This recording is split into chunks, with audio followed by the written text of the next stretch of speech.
Ya, Asiak. Malo famtai. Ia fatalo fatu suga tulepa. Malo se fo manuia tulepa famtai suga nei vangar fiafi. Soifua manuia siata ia tainani fo ia le sunga ia le ia tau o tamalo e whengainga tasi a Samoa. Fatalo fatu le nei tulalangi le whaftai fo mo avano ua maua. Whaftai. Ia.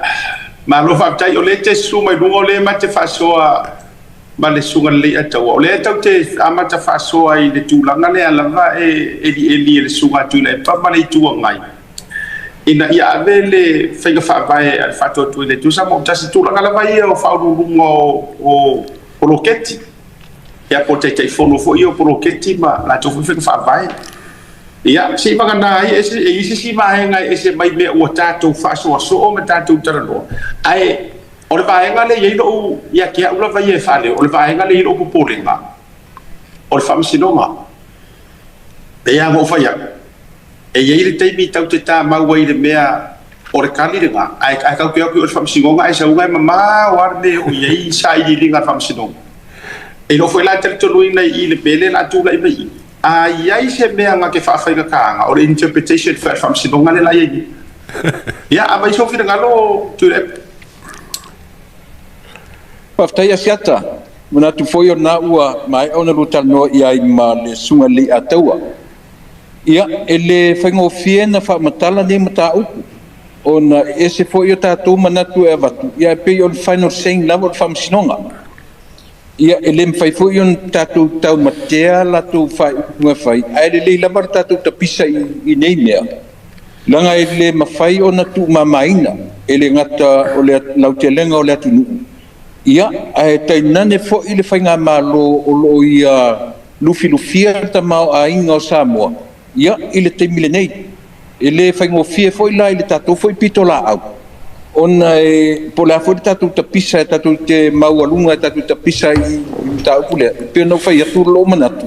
O le final saying lava, o le whai unga lava, o le whai unga whamasinonga. Ai le leile au mai o le whai unga whamasinonga. Ua tau manino o tangata lau tele. Isa tatou foi tau whono mas tatou tau walau.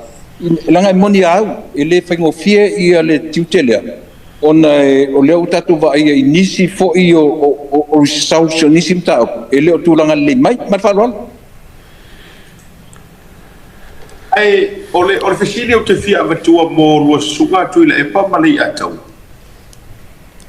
Ai whamatau se mata upu, wa mo lepa kere mka upu lea ngā veri whamsino. Ai whamatau se mata upu, lepa li tau nga mai se ruling al whamsino ngai li se mata upu whamsino. O le aso lua, o se maka upu e kakaunga o se whamsino ngai le kua inga maka upu whapte nei. O le toi whaatoluma toi ma interpret mai e le whamsino nga se vaenga o le mangingo ai le si o le kawhako. Awa afua ia. E fodinga mai o le manga o le HRPP e o i le si vaenga o kawhako. E whamangingo mai e se le si vaenga o kawhako ru ia la tau foi mei e whai.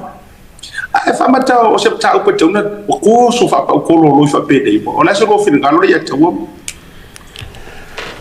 O le mo foi le siaka lo ke vai ku whape foi le o whawai o kange o le whunga le HRPP whape unconstitutional le mele longo winga e a fiel whawai. Ia, whawai sa mo. I makari whangi mea me whakawhai le laka mai ngei lau. E le e kongu whawai i lea kaimi.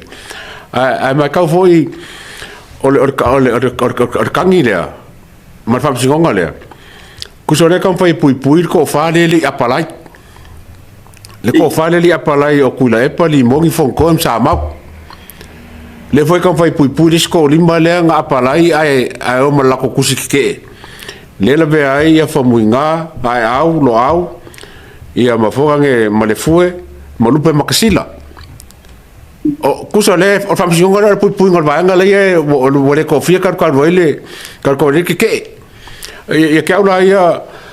o le sin mua lava, e kaunga sa mai whamsingonga, Palemia le aparai le kofarea. Ia marisi foi mea, wa menga kaunga whamakala, o le se kako kiri whamsingonga. Wa kaunga ko whamakala. Palemia ringa le aparai. O le lako kani lenga mai kusa male ma social media. Wa over qualified. ele kau palai la ko o mo kwa se la paseng ele kau palai la ko ia o foi la va ngale ko fa le kau nge ia msalo na ko ke lo mo ka ko kan mo fo ka up aku mal kusi ke fa va ele fa nge ale fast ba nga ya la ko re ko nge ko la o lima ma ngam lo ulu ma lenkai ko pawanga ko le sa lo winga la kan ya ko la pere foringa mai ile ko fior ko ivalea ale ele kalfe ngai mele ngalenga le alenkan o le apalai male aku mar kusi ke ia esa ola vai e fam singonga le maro si fa imenge ale fala ka ko kikiro ele ka ves fam singonga ye ko ngame la tonu ale o te tau fisile va to ile nga ngor fisili ai le be fisile ka ro suma tu le pro fa taisu awa a fu ale mele ele o kasi ai fo isu yo le HRPP e lango mele mana tu o le ai sui nga apalai awa tasila ya va ngo to lo ngor fa sino nga fisili ye fa fisili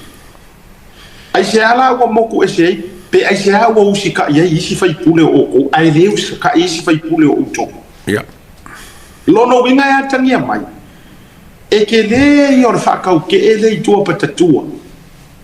o le mafu angale o mafu ai o ngale fia panga o fai me le ai e te so e pa wana me o le ubi e fa ka amiro ubi nga ka koso ge maka a fu mai de chole o ka se umi nga mai yor mata o pule e la sa pari pari tu ai ata to sanga o toso lava e tu langa fa ka fa vai o le si me piko si dinga fai ka ya le lawa maka ka pa u si kai fo tu lo le wa matan to uru bai si tai fo no ina to fo wa le ta o to ru le fai mo tai fo ia wa kili le nge fu ru ngumi talu fo ile le umina ya fa si no fo ina to le la to wa ruling ile dei ta pu tu le Partai Asiata e moni le lei o le tau te tilo iai o neime uma e fata mi milo fua ia i lau tilo ma lau bai to tasi o le pe fōringa tai fatanga tau ale tunu e o foila i le vaenga le HRPP pe o le na to fatanga tai ala ta ia tua i le whamasinonga nei ai o lo ua tonunga to tasi Asiata ma i ataua tele lope ta taun tali e whamsinonga tangilea. Mai o tele manino foi. O lea se ma whauwhaunga ta mai o to ina. Male la toba. Ua sanga whaalu ua ia langona tuturi loa mta opulea. I lo ua tali tonunga. Very childish. Ile ma polea le to inga o lea ta mawhai ale to ina e tausa ili so la to ulanu. Ile meo lea. Lea li si mea to e tau mwhai ai. Ele to ma faina la to unless o fale tonu fa misinonga pe mena fe to tala siata e alla la na tule mai ina ua mai foi de fai unga fa misinonga ai a fai se fa misinonga e fale tua ma ia manatu malangona ele ta tauna to talia la no fa longo amatanga na tongi fafo na vatu le fa pe le fa ngaina au le foi la ko pesu melea o le ala le mafau ko inga le malana e sanga fai pe ia fainga fa pe o lo vali anno le tunu wa leva fia move on le tunu i me fai au le lama fa fa temple water ina le ma na fainga fa msinonga ia wa leva tatau na tu ia fainga e le o se fa te inga le lei le tunu po le ale poto ma le mafau tu le pa malana to tolu to fale tom fai au mai a le fua le tato vai ai e le o langa uma langa HRPP ia na me e fai ai la ka i fakanga ka ma ko ia HRPP ia ma vali ano ato ai samo i nei me ele ta lo tato nunga ele ta tanko e via pa o se fam sinonga ma fa lo ma lo fa tai o te lo fo yo be ia na alto ina mo de tai ni me so de a lo so ne hatu ia ore tau nau lava ina ia mawana ia na me fai bon ditain I don't know what boring e no boring tele to ina fotele ino na va ai le umi lima tau sanga le wa matala so foi nai le fai va atoi matala alo toi mo nei tai so vinga ya sa oi sa wo foi lo bao ya me a fai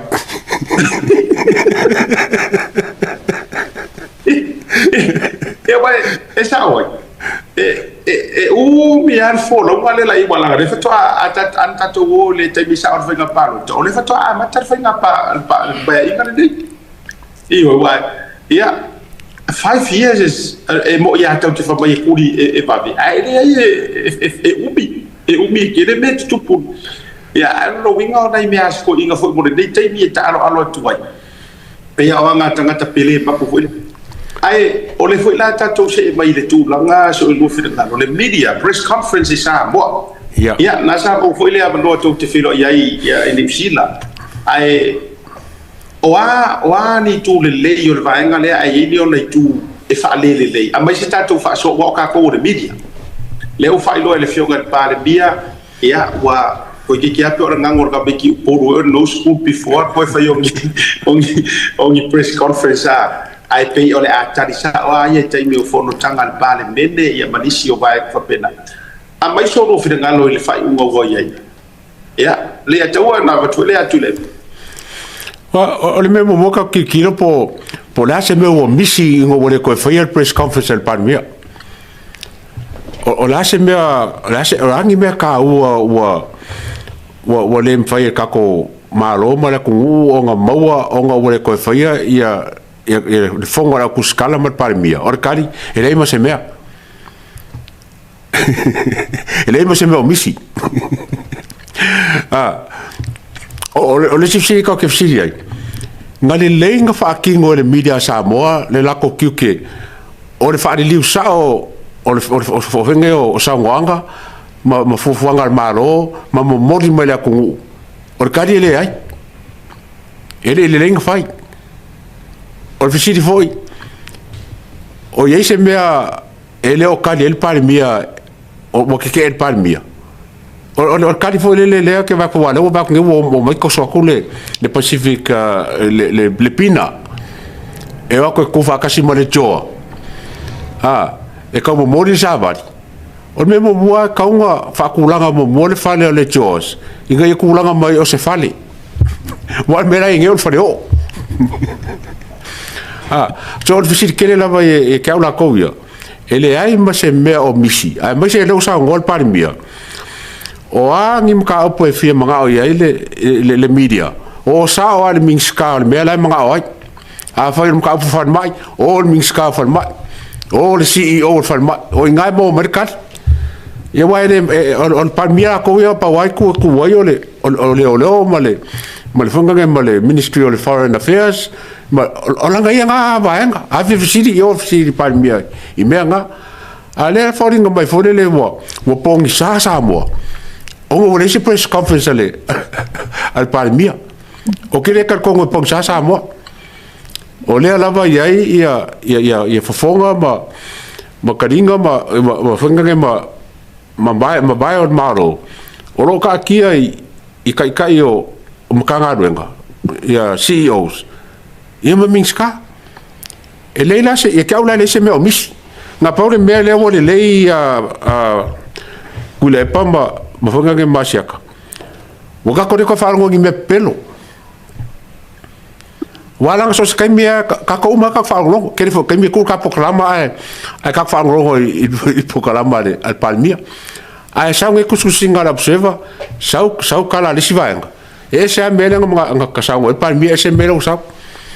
e ke aula ia o fe vai inga al malo e ma fu mai ora que va fora ku skala la observa e la iki la ku skala la observa le e mi milo mei se ke aula ia la foi ku fau ke ro po ku fau la observa ia nge ku skala por me la fa ngai ngo ka mai kingi e fa sa wo ia manga ku la ma ku ai mai lai le kalfenga i mo le Fafo Samoa ma le fonga nge ma le songa al Palemia ma nga press conference e fai ma lo fa tai le tu le pa so fi ngalo o ke le se lusi o ka ko news ina ua tau firma nga lea ma taimi ma le fionga ni Palemia po soronga le ia me ia papai asiata ma ia taua ia tia ua ie la utiutil tatu toyoa itua langa ole mana ole vaenga le feangai o ta yo malo ma le media ole fai mai le vaenga ie na latu amatam e fo le melea ata tutoyo itua na tuila e pa individually man ele fa pen fa sa mai le fio le media ma tuila e pa to atupuan mele te fast o le taimi o le Palemia o le fio Palemia ma le ta o por kala mele na tuila e pa ma se tanga te totas ele I fa pen fa sa mai le fio le media ai fa ia tu a mai fesili ma nei to atupuan mele temi o fiame temir fast o lela o tala tu fast leva no il media a o to no fo fa le media na tu ma to close leva no le na mau leva no na batu le lo le e fo e miti after ngo filamu ia tia wala ia o lela o te le leva no e fo o sa o mata mai le fa ta tau ta ita o le malo close memelia aisia wa vatu leva no ile media ele lo fai ele foringa mai le tato media ele ngata o le pais o tangata mai le aise va ma fai un fetutu nai ile fa fonga mai ele no I lo ura te tonunga ua ele se mea o rusi ile melea a ua close ele avanoa e fai ele tau faleanga ua tala fea ngai ia le whātatau ara whionga le Palemia I le tūlanga lea mo a urawa ia ua talawhia ngai mo le toe fo ia tai peila o avanoa ia no maua muni nei ia ale ma va au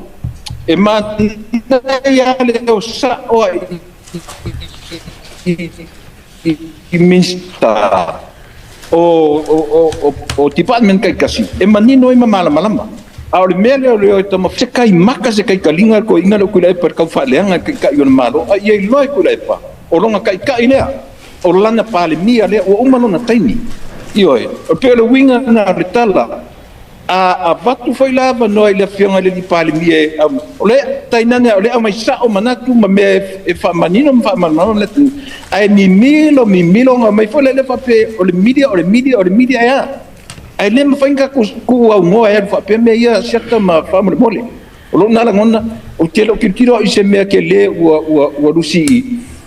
le wa mai o sao ia foi department kai kasi I vaenga o minsta o na o mai sa a o le esse le fiona le Palemia o talia le ia mai o se me o le ava non ava tu le media ko ngo for le media to close le fai to le ma no fa tai firgalo bandino o lo supa ia ele au ese so vai ma o lo te no fo mo ma fa o le a se me aquele ua fa ngo ai le media Samoa ile le mo ora ko kai mi ma le fionga de Palemia ai o le me mua ai no ele media o ko so ko news io sorry mali o ko so ko news olha me lá que e voa peixe padiu olha me lá que e fe ko pa ure le masinga ma fe kure langi ma se koko ma ko ua le langi de ngamea o le so ko kai mi Palemia o tu lo wa le ngana ma alo le fai news ia su e aga news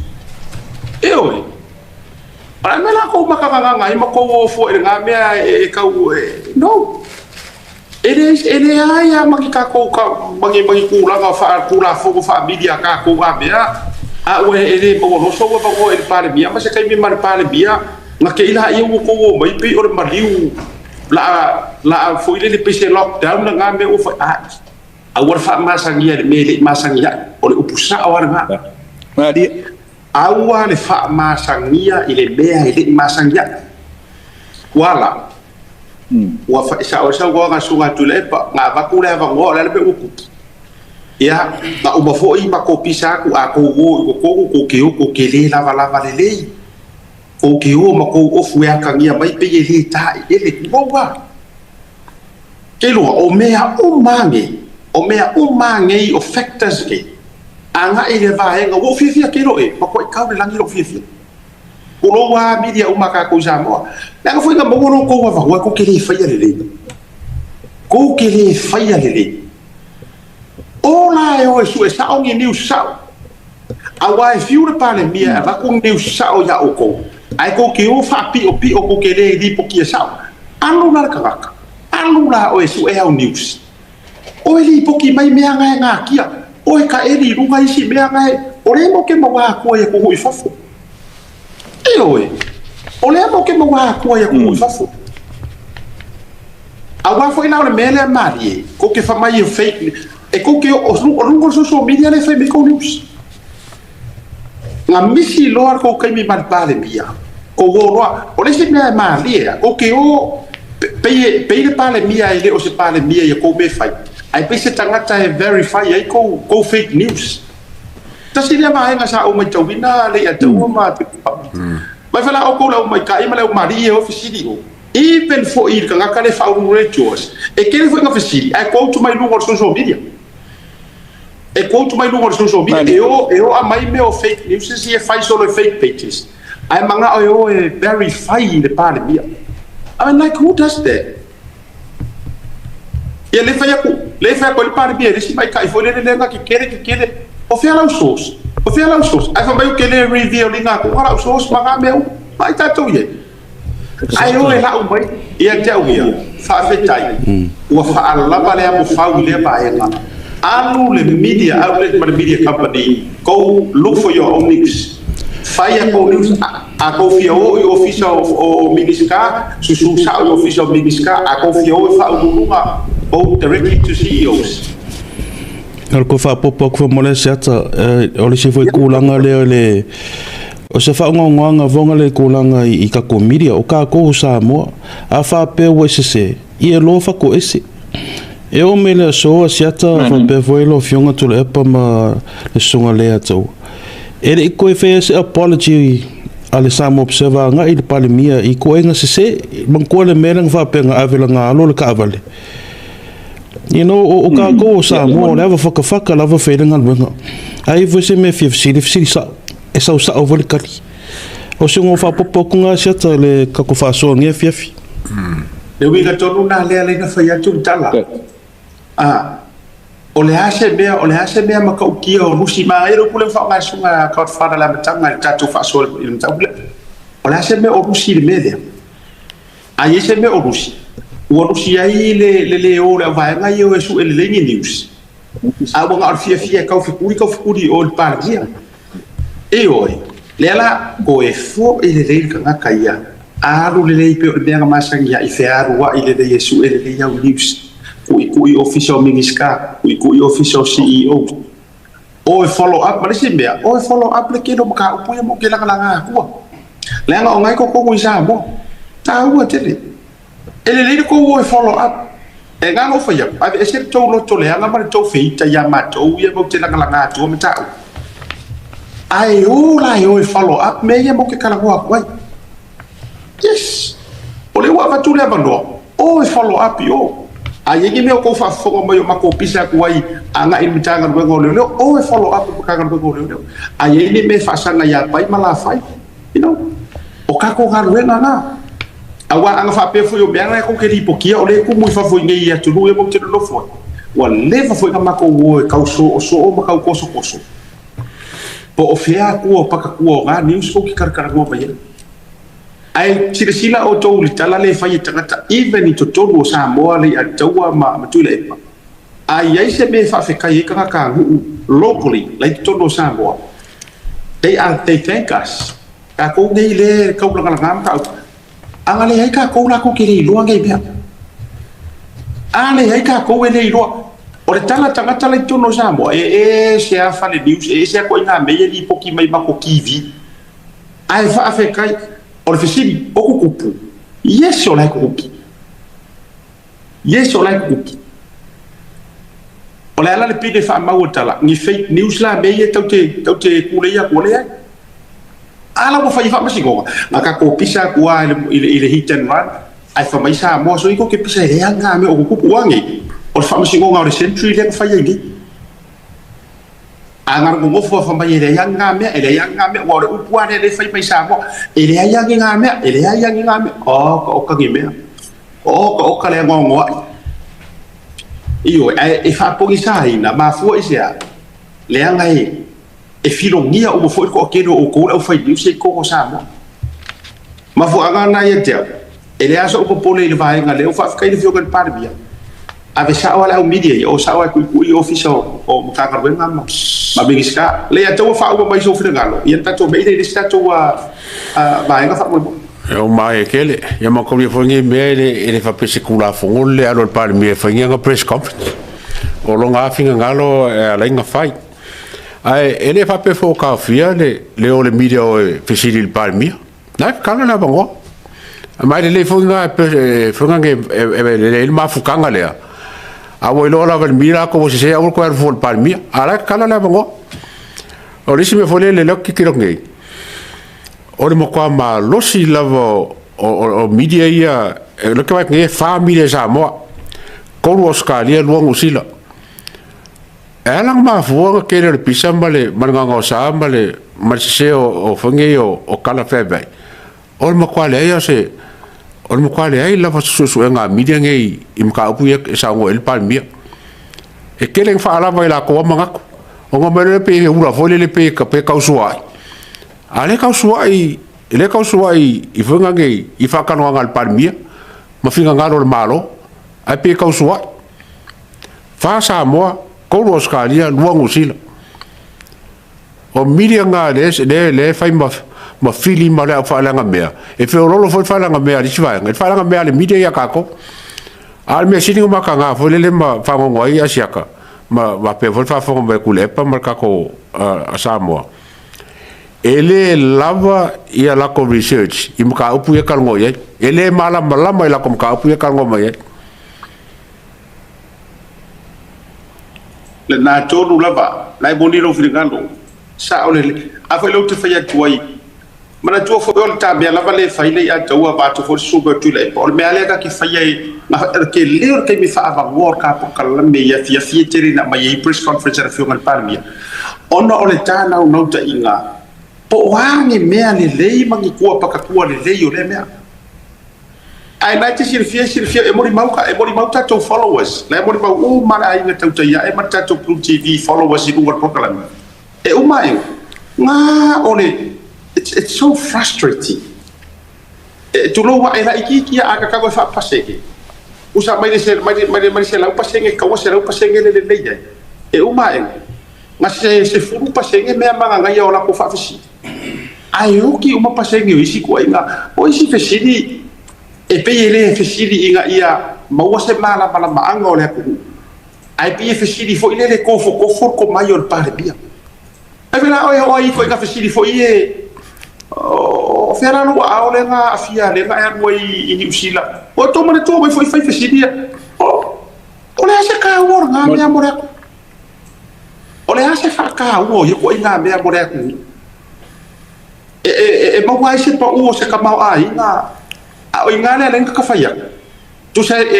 hanu man me foi le o le uku ko isi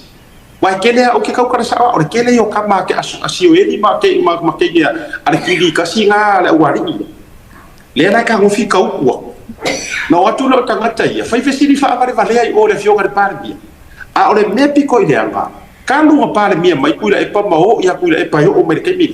ele ai ma se siano bang fisiri fa avare fa pegi wai e ko al fa kamele anga yer ku